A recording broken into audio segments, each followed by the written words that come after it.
Thanks for watching County Report this week. I'm Susan Kennedy.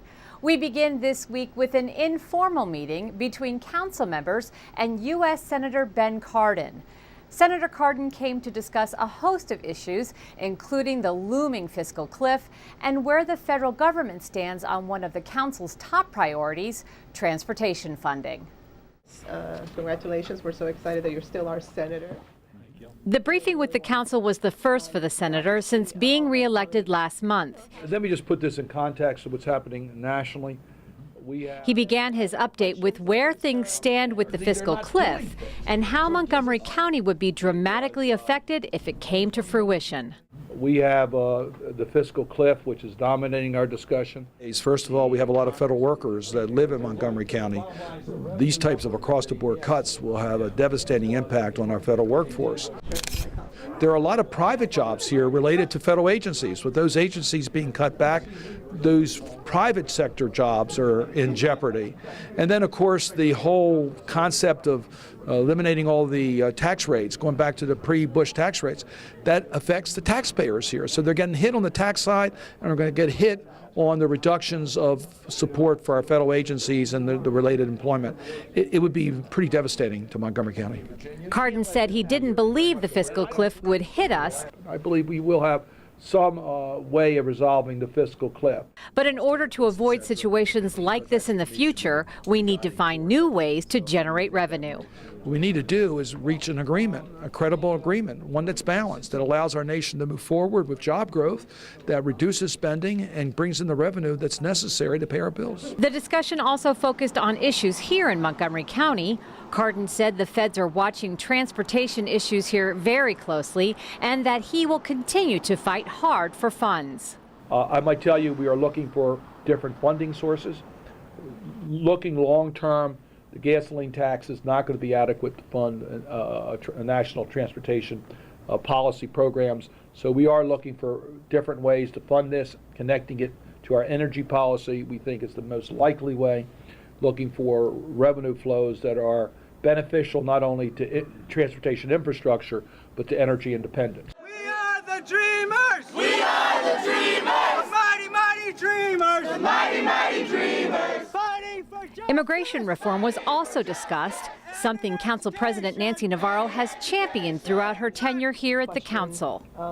What about immigration I reform? think I'm more optimistic about immigration reform than I've been any time in the last 4 years. It's needed. It's desperately needed. Some of the county's top elected officials met under one roof to listen to a long list of legislative priorities drafted by the Asian, Hispanic, and African American business communities. Lorna Virgili has more on this story. Lorna? Susan, for the 12th consecutive year, the minority business community in the county gets together in order to present this platform with 7 priorities to elected officials. At the heart of all of those priorities is the idea that every individual in our community, in our state, and our country should have the opportunity to fulfill their God-given potential, no matter what their background, no matter what their ethnicity, no matter what hardships they faced. The legislators were asked to take action on several minority priorities. The top items included eliminating the education gap for economically disadvantaged children and access to affordable emergency housing for families that lose their homes to foreclosure. Well, I think it's about time. We need to push forward.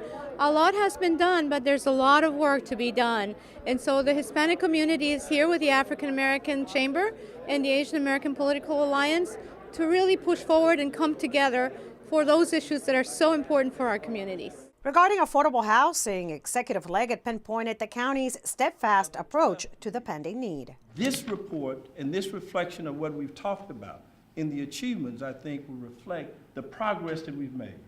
But one thing we have to rest assured is there's still progress to be made. And as Donna Edwards talked about before, we still have communities in Montgomery County where young people go to bed hungry every night.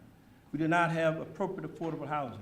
We have provided in the last 5 years preserved, maintained, or constructed 7,000 affordable units in Montgomery County. Another issue of concern for the minority small business sector is more access to government grants. and a friendlier environment in the county toward small businesses. Of the hundreds of millions of dollars that we procure in goods and services, those dollars stay within the community to support local small businesses. I want to congratulate County Executive Ike Leggett, who is an expert on procurement law. He's taught courses on that subject, and he and his General Services Department have strengthened the local small business reserve law so that millions and millions of dollars of opportunity now stay within the community. But it's very important that local small businesses register. For County Report This Week, in Bethesda, I'm Lorna Virgili. This week, County Executive Ike Leggett was the guest on the county's Spanish language radio show, Montgomery Al Dia, or Montgomery Today. It was a year in review show about the highlights of 2012. Among them, the shopping bag tax that went into effect at the beginning of this year, the fiscal year 13 capital budget, the extension of hours for Montgomery County 311, and the affordable housing challenges we face here in Montgomery County. The executive also described transportation as the big challenge for 2013. Well, the first priority is to make certain that we continue our efforts as it relates to sustainable budgets and to not take any steps backwards. La primera prioridad es mantener un presupuesto sostenible y que no demos marcha atrás. And to build on those things where we think that we've had some success in education. Continuar construyendo en aquellos aspectos que hemos tenido éxito, como el asunto de la educación. And public safety. La seguridad pública. But more importantly, address what I think is the biggest challenge before us now, that is transportation. You can watch the entire show on County Cable Montgomery and also on our website. PEPCO is asking the Public Service Commission to approve yet another rate increase that would mean an extra $7.13 per month added to the average customer's bill. 7 council members have voiced their disapproval of the request, and they are led by Councilmember Roger Berliner. Thoughts are that PEPCO's financial returns ought to parallel its performance.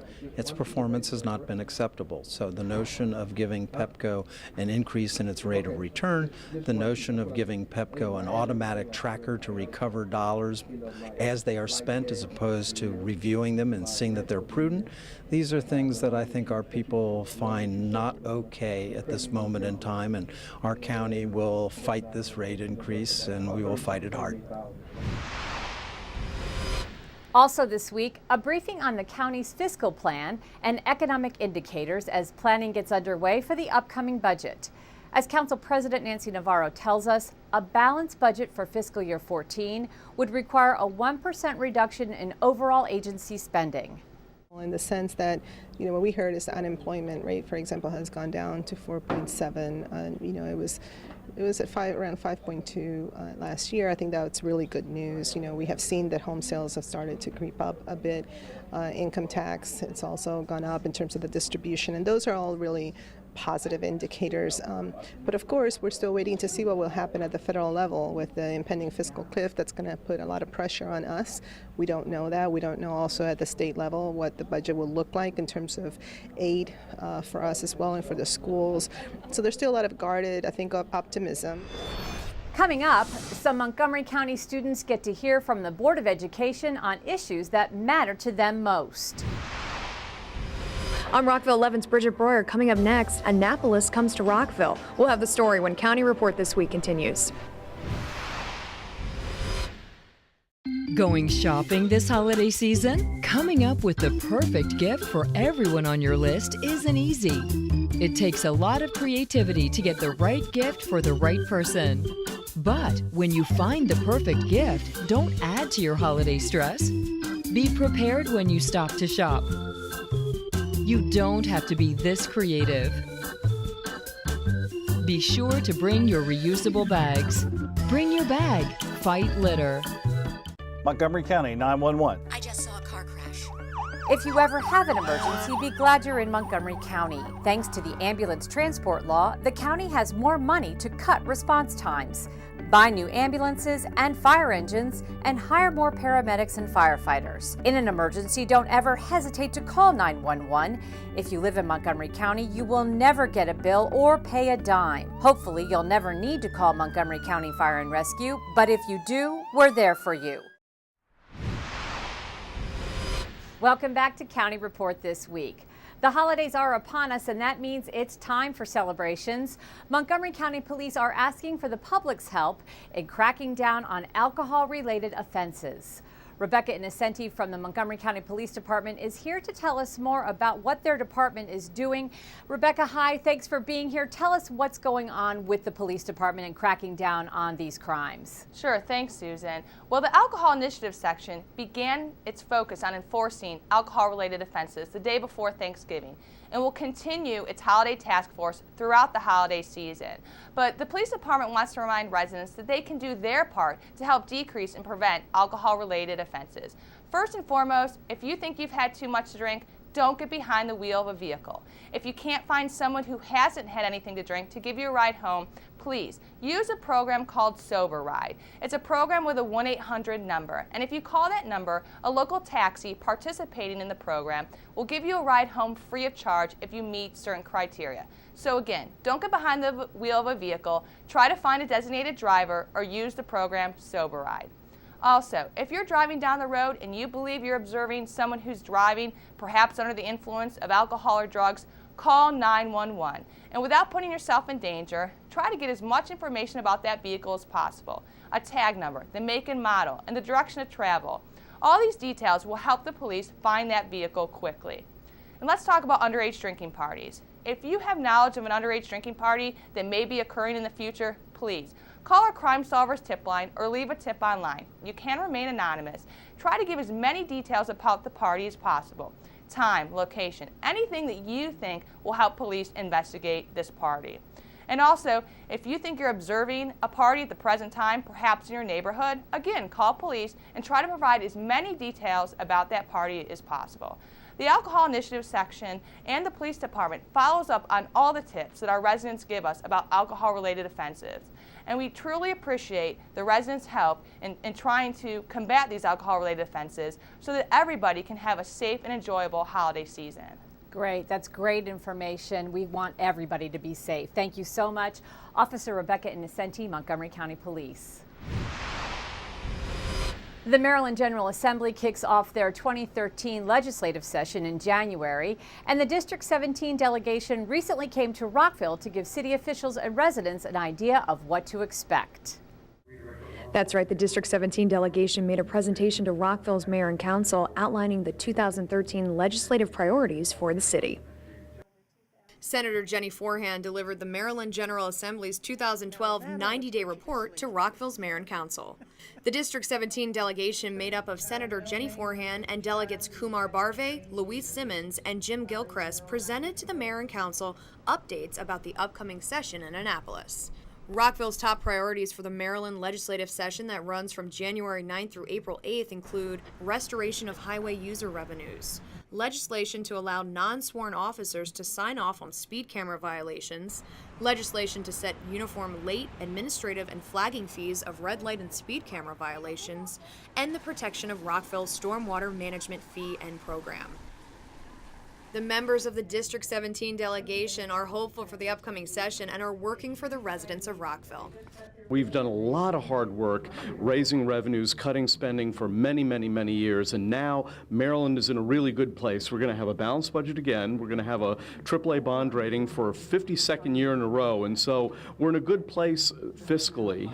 There's still a lot of things we have to do, but it's really one of the more hopeful years that we've had since the big recession started. Hard to believe. It seems like we just ended the other one the other day, and of course, we have meetings all summer long.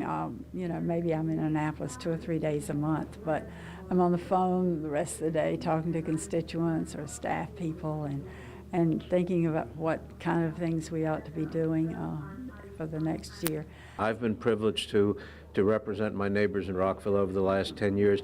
I derive a lot of good ideas, and I learn a lot from the emails and the phone calls and the people who stop me on the street from time to time who share with me their ideas. We have a wonderful community. It's educated, it's sharp, and I hope they'll keep calling. And for those who haven't called, don't think that your call is ignored. I'll respond.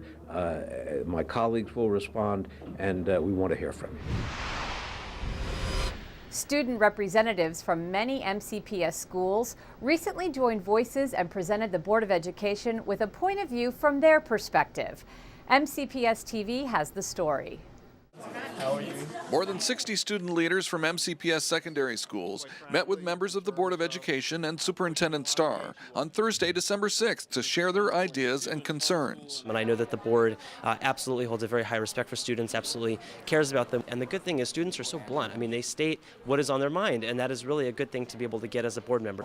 I understand it's like and students did share their ideas. The event was organized into a small group dialogue format to allow everyone an opportunity to have their ideas heard. Board members and Dr. Starr visited the tables and listened and participated in the conversations. Students' concerns were varied. I brought up 3 issues actually. One was related to technology. I asked about testing. I wanted to ask about pedestrian safety. This opportunity is especially valuable for us and for students to be able to really have a say in these huge issues that impact us. There are many community members. Student leaders gathered their ideas and will present the information to the board to help guide their future decision making. And this is really our opportunity to hear what is affecting young people and to start really thinking about what are the things that we need to be doing with our budget and our priorities, which really comes before the budget, to figure out how to make sure that we're meeting the needs of the students that we serve. This annual gathering is a great way for student leaders to impact the decisions that affect them every day. Coming up, parents of teenage drivers get some advice on rookie driving safety and celebrating education through the arts at this year's Executive Ball. We'll have the highlights when County Report This Week continues. This season, don't let a holiday celebration become a tragedy. If you're drinking, designate a driver. If anyone in your party has had too much to drink, see that they get a ride home with someone sober or call them a taxi. If you need a ride home, call Sober Ride at 800-200-TAXI. Sober Ride will give you a free ride home up to a $30 fare. For more information on taxi service in Montgomery County, go to our website at montgomerycountymd.gov.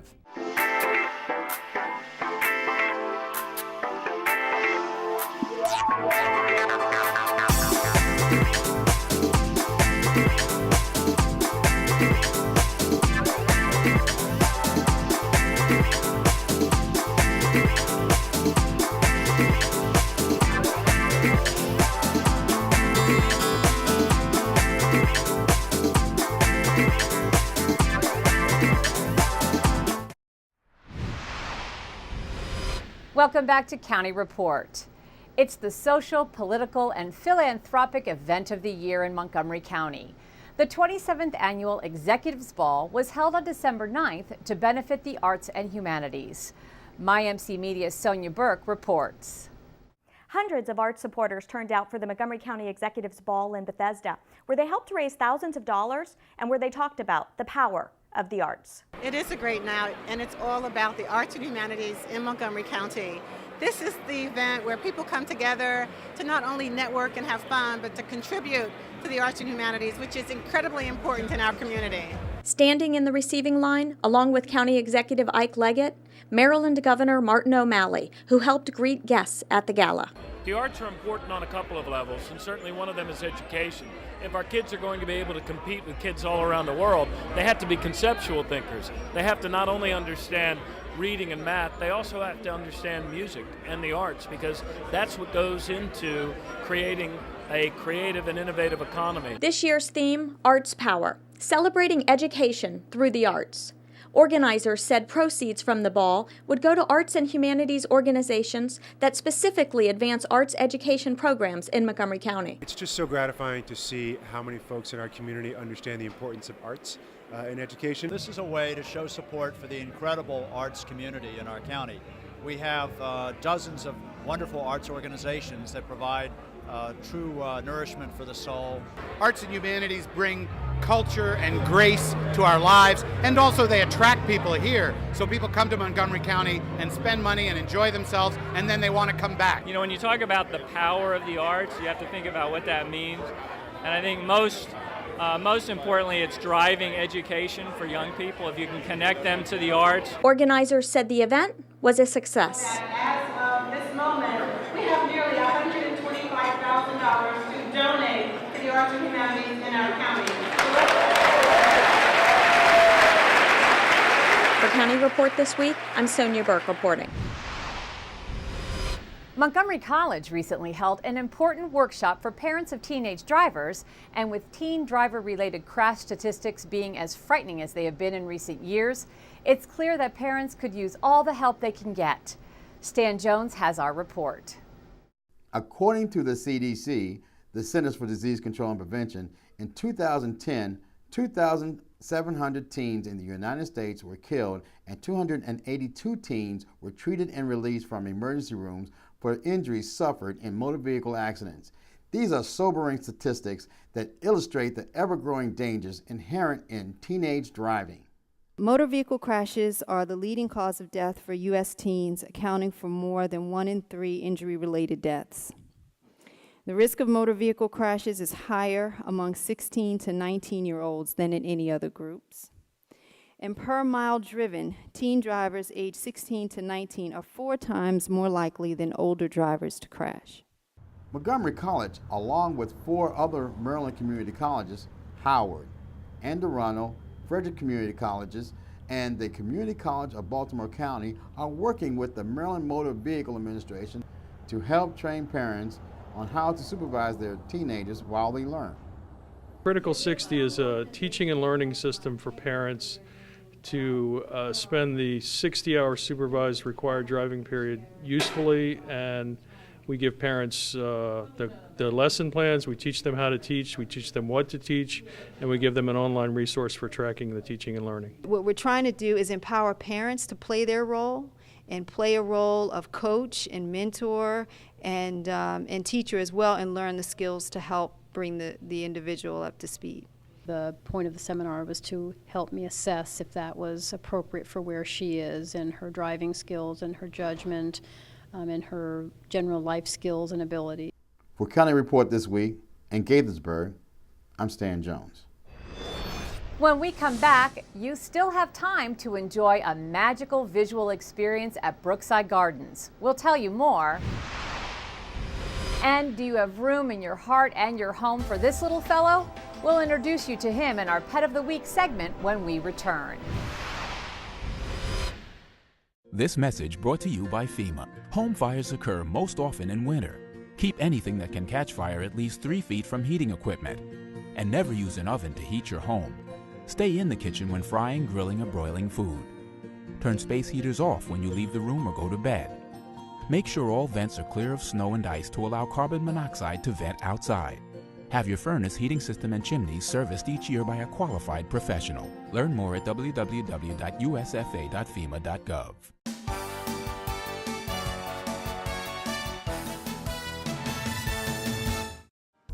Sign up for Montgomery College Alert today. Receive college closing, delay, and emergency information via text message and email. The service also sends important information about Montgomery County weather and traffic events. MC men's soccer star Kevin Andino has been named First Team All-American by the NJCAA. Andino, a freshman defender, also made First Team All-Maryland JUCO and helped lead the Raptors to a second-place finish in the nation this fall. MC's Cybersecurity Club's Digital Forensics team took first place at the Maryland Digital Forensics Investigation Challenge, a live-action, interactive simulation of a criminal case from beginning to end. They will now move on to the prestigious Global Cyber Olympics team competition.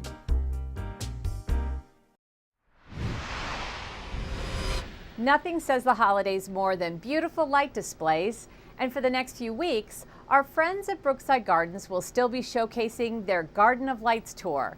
Here's Leslie McDermott with more. If you have been to the Garden of Lights before, then you know that this is a wildly popular event. Visitors will enjoy walking through the gardens with close to 1 million colorful lights, all shaped in imaginative displays. Everything ranging from giant flowers to animals, an 11-foot giraffe. We even have a mythical sea monster that we call Nessie. We get on average between 40 and 50,000 visitors each winter. So if you'd like to avoid some long lines and maximize your visit, I've got some tips for you. Tip number 1, come early. The gates officially open at 5:30, so be on time. My second tip is come during the week when the admission price is a little bit lower. Normally, the weekend price is $25 per carload of people, but during the week, the price goes down to $20, and the lines definitely aren't as long. And then finally, my third tip, if you'd like to really save some time, you can enjoy a light dinner here at the Garden of Lights. Our concessionaire will be selling soups, sandwiches, chilies, hot cocoa, coffee, tea, and of course some sweets. So come to the Garden of Lights and enjoy all that we have to offer. Please check our website for details at www.brooksidegardens.org. This week in our Pet of the Week segment, Kathy Stanhope introduces us to a four-legged fellow who could bring some holiday cheer to your home.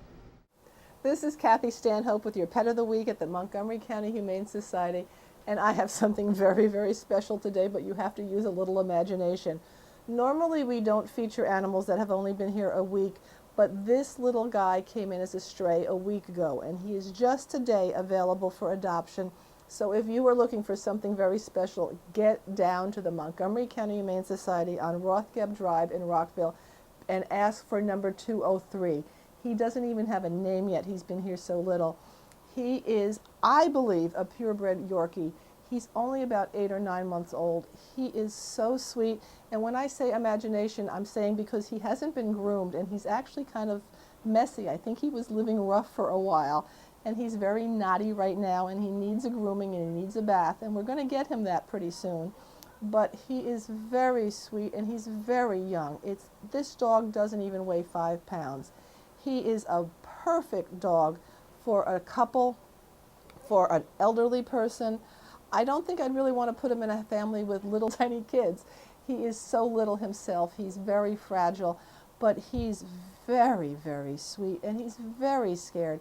He doesn't like being in the cage. He wants to go home with you.